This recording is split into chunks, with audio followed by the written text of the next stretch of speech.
Hello friends, welcome to my YouTube channel Unnati Classes for all competitive exams.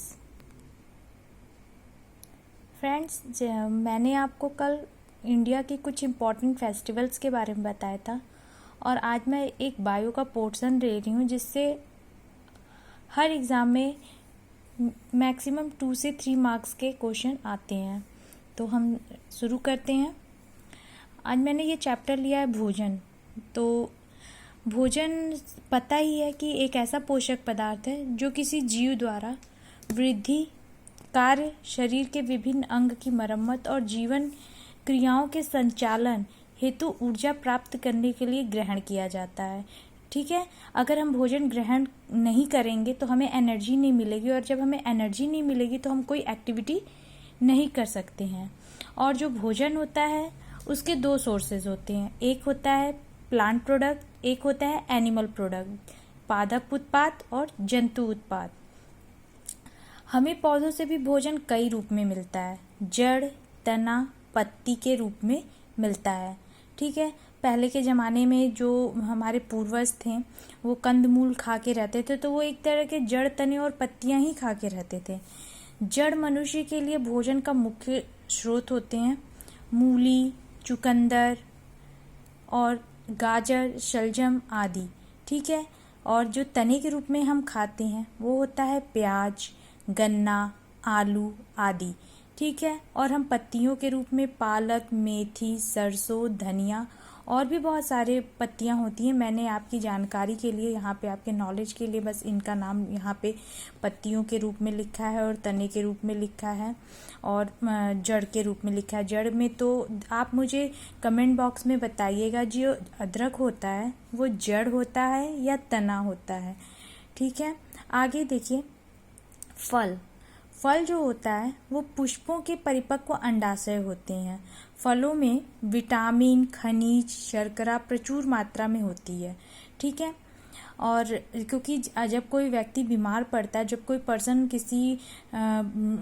किसी को कोई disease हो जाती है तो डॉक्टर उसे क्या कहता है, फ्रूट्स खाइए, आप जूस पीजिए। क्यों? क्योंकि उसमें बहुत सारे विटामिन, मिनरल्स और शुगर का भरपूर मात्रा होता है जो कि उस डिजीज़ से लड़ने में हमें क्या होती है, हेल्प करती है। बीज से प्राप्त भोजन में गेहूं प्रमुख होता है। भारतीय भोजन में प्रमुख रूप से प्रयुक्त होने वाले अनाज जो होते हैं वो चावल होते हैं, गेहूं होते हैं, मक्का होते हैं, ज्वार होते हैं। और दालें जो होती हैं वो फलीदार पौधों के बीज होती हैं। ठीक है, और आपको पता है कि दाल जो होती है वो बहुत ही, उसमें प्रोटीन का जो अमाउंट होता है वो बहुत ज़्यादा होता है। और सोयाबीन जो होता है वो प्रोटीन का बहुत अच्छा एक सोर्स होता है। फिर यहाँ पे हम देखते हैं जंतु उत्पाद, एनिमल प्रोडक्ट। ये तो सभी को पता होगा, सभी के घर में दूध आता है, सभी अंडा खाते हैं, सभी मांस मछली खाते हैं। तो हम कह सकते हैं कि जो प्लांट प्रोडक्ट होता है उसके कंपैरिजन में जो एनिमल प्रोडक्ट होता है उसमें प्रोटीन हमें ज़्यादा मिलता है। दूध हमारे भोजन का एक अनिवार्य घटक है। जैसे हमारे लिए वाटर एक बहुत इम्पॉर्टेंट सोर्स है बॉडी के लिए, वैसे ही जो मिल्क है वो भी हमारे लिए क्या है, इम्पॉर्टेंट सोर्स है। किस चीज़ का? प्रोटीन का।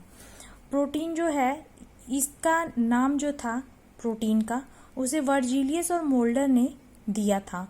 प्रोटीन के संयोजन में कार्बन, हाइड्रोजन और ऑक्सीजन के अतिरिक्त 60% नाइट्रोजन भी होता है। ठीक है, प्रोटीन जो होता है वो कार्बन, हाइड्रोजन और ऑक्सीजन से मिलकर बनता है, लेकिन इसमें 60% नाइट्रोजन भी होता है।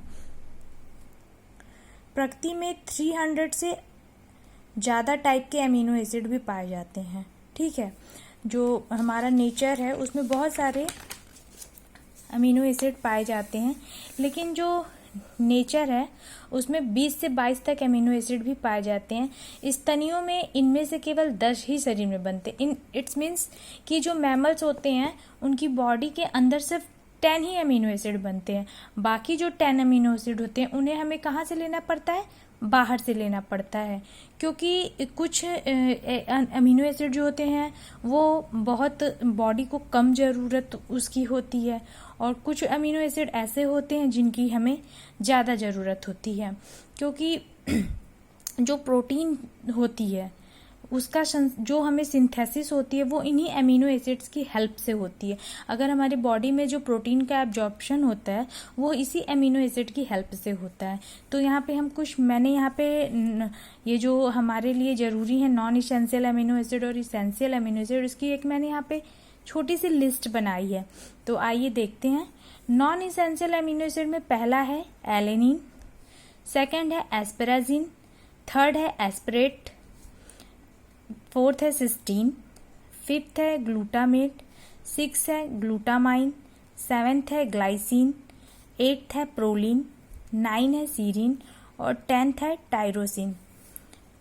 इसेंशियल अमीनो एसिड में आर्जिनिन आता है, हिस्टिडीन आता है, आइसोल्यूसिन आता है, ल्यूसिन आता है, लाइसिन आता है, मेथियोनिन आता है, फेनिल एलानिन आता है, थ्रियोनिन आता है, ट्रिप्टोफैन आता है और वैलिन आता है। तो ये 10 नॉन इसेंशियल अमीनो एसिड और 10 इसेंशियल अमीनो एसिड, इन दोनों को मिला के हमें टोटल 20 अमीनो एसिड जो होते हैं वो बॉडी को बहुत ही ज़रूरी होते हैं। किस चीज़ के लिए? प्रोटीन की सिंथेसिस के लिए। मैं इसलिए जो ये वीडियो होते हैं उनको हिंदी और इंग्लिश इसलिए दोनों में बनाती हूँ क्योंकि कुछ यूपी बोर्ड के भी बच्चे होते हैं, कुछ सीबीएसई बोर्ड के भी बच्चे होते हैं, बहुत स्टूडेंट ऐसे भी हैं जिन्हें इंग्लिश में प्रॉब्लम होती है। तो इसीलिए मैं ये वीडियो जो होता है वो मिसलेनियस बनाती हूँ। थोड़ी हिंदी होती है, थोड़ी इंग्लिश होती है, ताकि सभी को समझ में आए और प्रॉब्लम ना हो। अगली वीडियो में मैं वन लाइनर के इम्पॉर्टेंट 10 to 15 क्वेश्चंस आपको दूंगी। अगर मेरा ये वीडियो आपको पसंद आए तो आप उसे लाइक करिए, शेयर करिए और सब्सक्राइब करिए। Thank you.